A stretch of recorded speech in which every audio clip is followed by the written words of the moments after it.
I found out my sister was sleeping with my husband at our son's birthday party. Let me just start by saying, I'm not okay.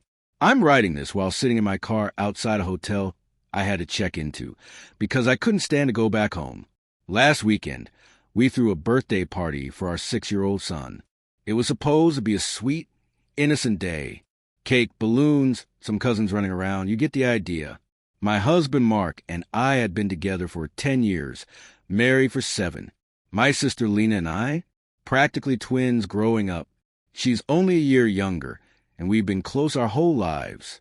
She even lived with us for a while when she was between apartments. So, back to the party. I noticed Lena and Mark disappearing at the same time more than once. I brushed it off the first time. Maybe they were just helping with setup or checking on something. But when it happened again, and then again, I got that gut feeling. You know, the one that grabs you by the throat and won't let go? I waited.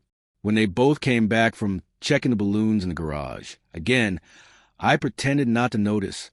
Later that night, when everyone had left, I checked our backyard camera footage.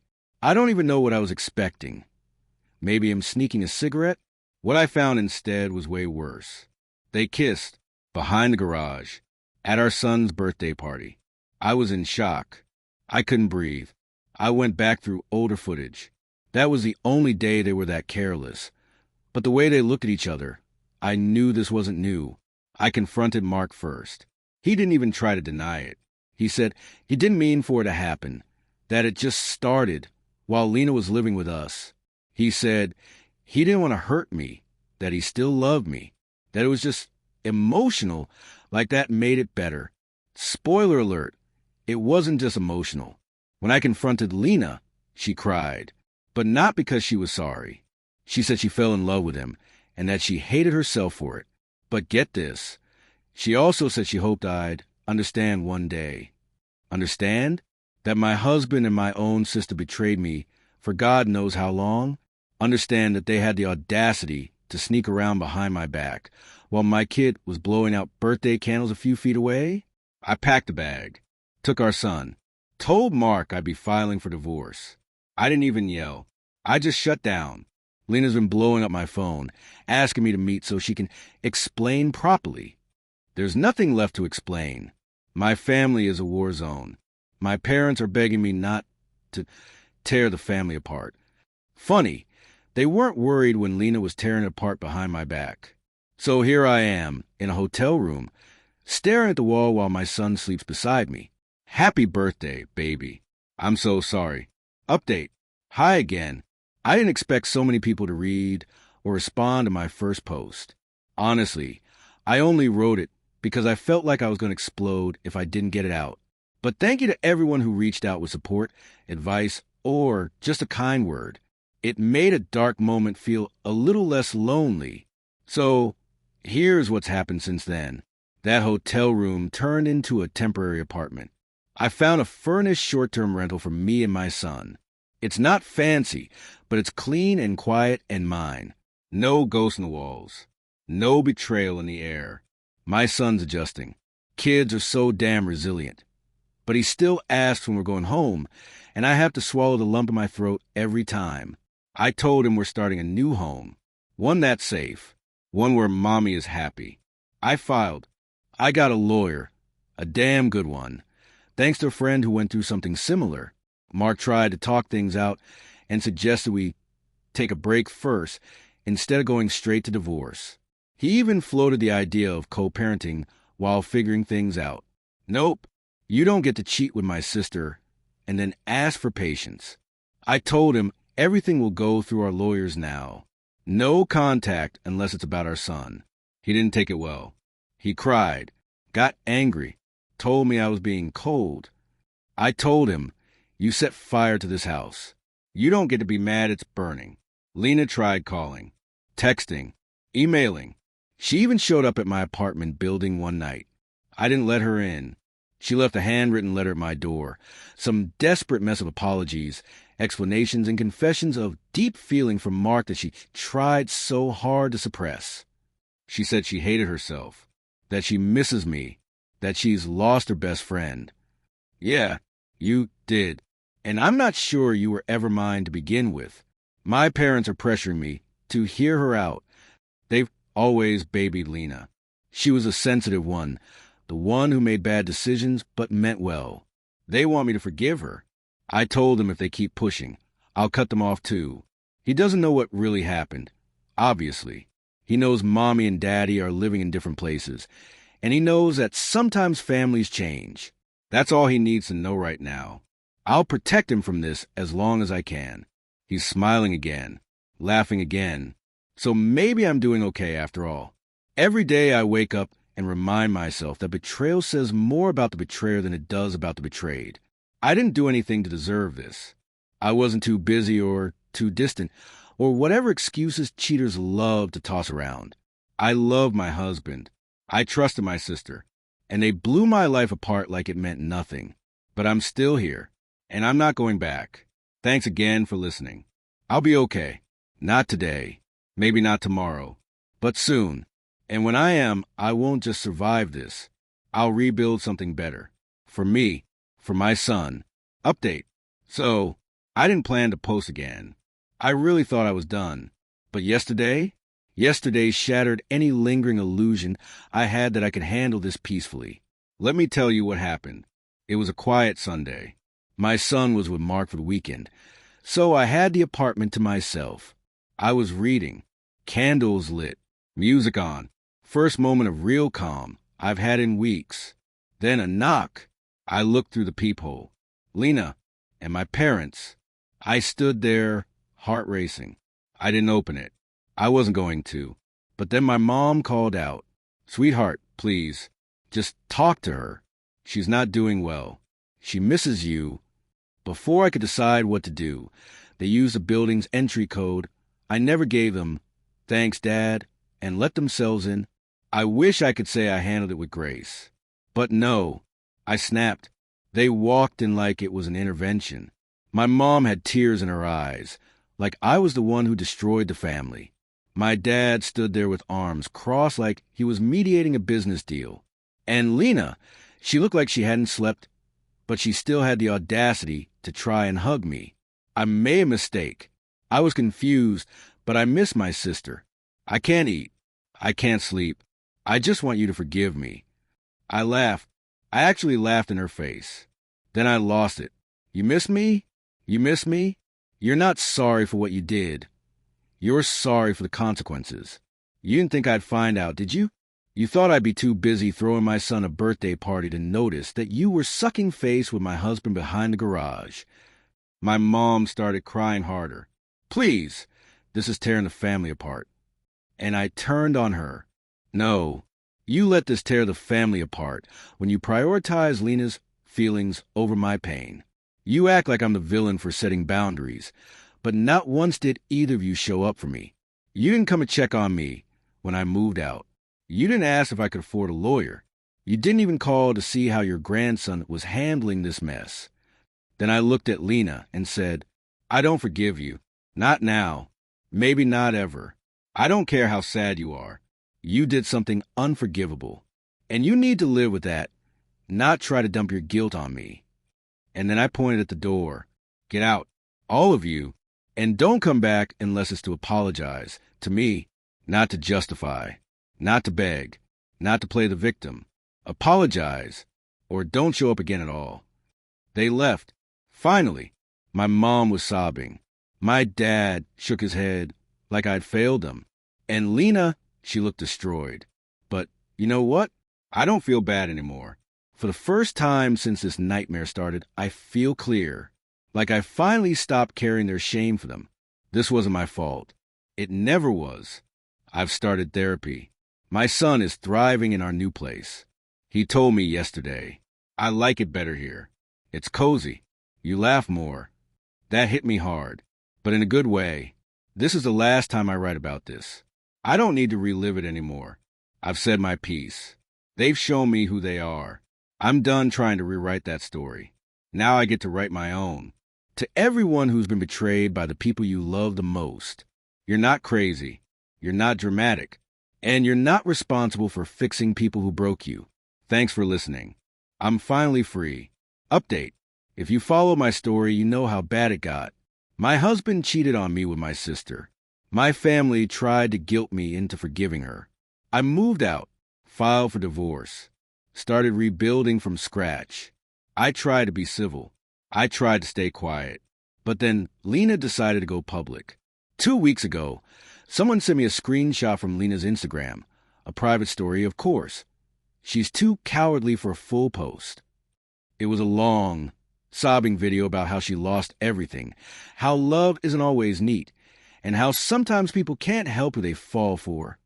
She talked about betrayal, grief, and how her own sister turned everyone against her. The kicker? She claimed I was spreading lies to destroy her reputation. Cue dozens of flying monkeys from her side of the family, and old friends demanding me. You should really talk it out with her. You can't stay mad forever. She's hurting too. I sent screenshots to my lawyer. Not to sue Lena. She's not worth a lawsuit.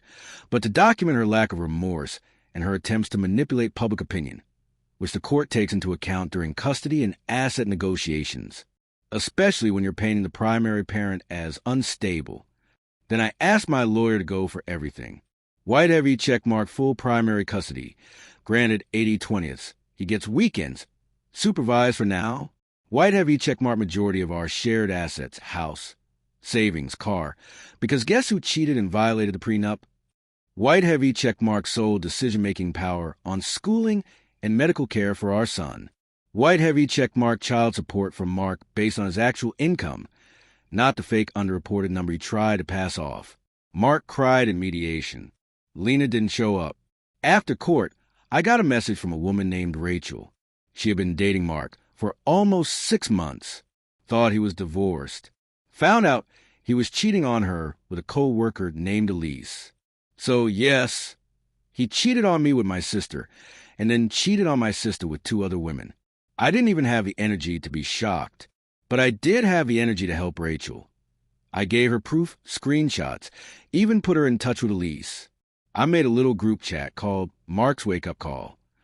Let them eat him alive. I'm done babysitting grown men.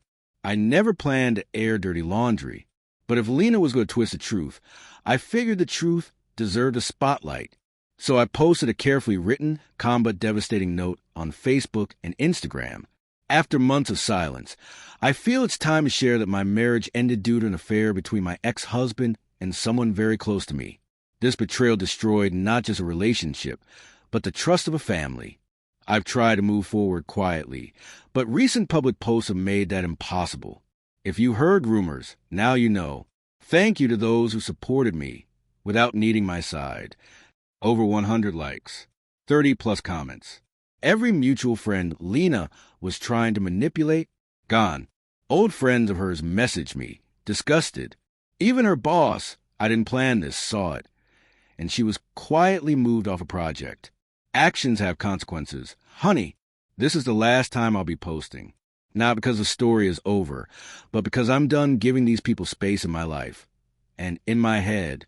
Some of you asked how my parents reacted after I posted the truth about Lena and my ex-husband. Well, they called me, and I lost it. Phone rings. I almost don't pick up, but something in me says, one last time. It was a mistake, but maybe a necessary one. Mom, why did you post that? Why would you humiliate your sister like that in front of everyone we know? I paused. You're calling me because Lena's embarrassed? That's what finally gets you to pick up the phone? Not the affair, not the betrayal, but the consequences. Dad joining in. You didn't need to make it public. This should have stayed in the family. No, it shouldn't have happened at all. But it did, and you said nothing.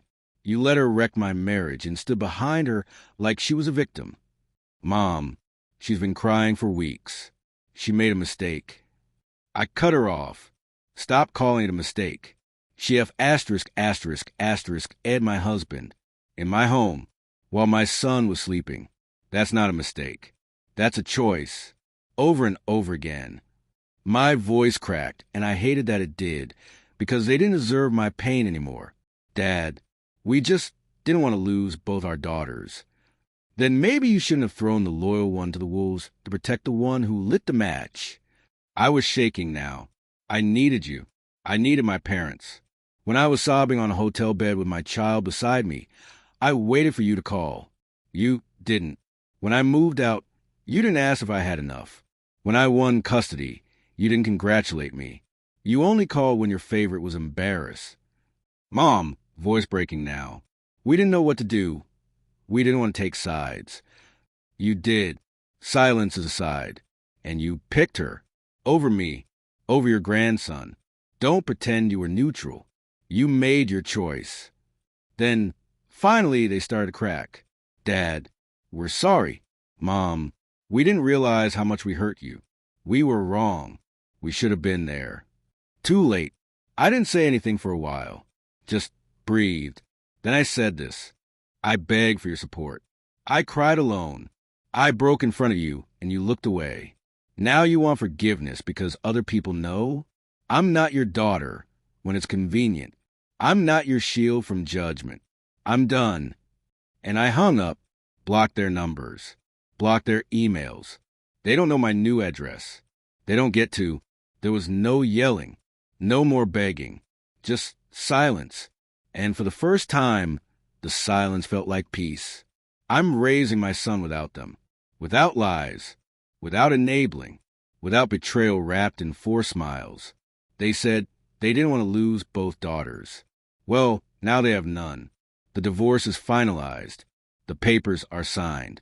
My son and I are in the same apartment, but I'm buying a new home next month. In my name only. He's happy. I'm healing. I don't check Lena's socials. I don't ask mutuals about Mark. They're both ghosting me now. And you know what? I didn't get revenge by yelling. I got revenge by surviving, by winning in court, and by refusing to play the victim like they did. They wanted to break me. Instead, I broke the cycle. Update. It's been a year. A whole year since my sister slept with my husband. Since I left with my son, filed for divorce, cut ties, and started over. Since I stopped being the daughter who made excuses for everyone else's cruelty. And yesterday, my son turned 7.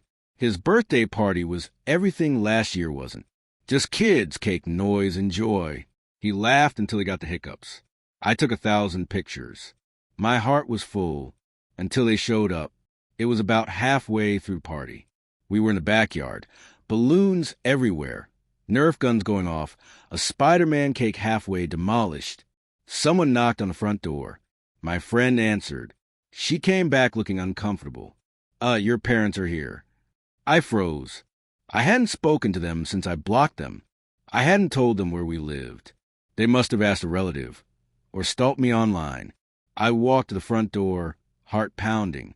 And there they were, standing there with a gift bag, like we were some normal, intact family. Mom, smiling nervously. We just wanted to see him, just for a minute. We brought a gift. Dad, softly. We thought maybe things could start to heal. I looked at the bag. It had cartoon dinosaurs on it, bright green, a tag that said, "To our sweet grandson." I looked back at them, and I felt nothing, no anger, no tears, just a deep, quiet clarity. You don't get to show up here. Not after what you did. Not after you chose her. When I was falling apart, you ignored me. When I needed you, you stayed silent. Now that you're uncomfortable, you want access to the one good thing I walked away with?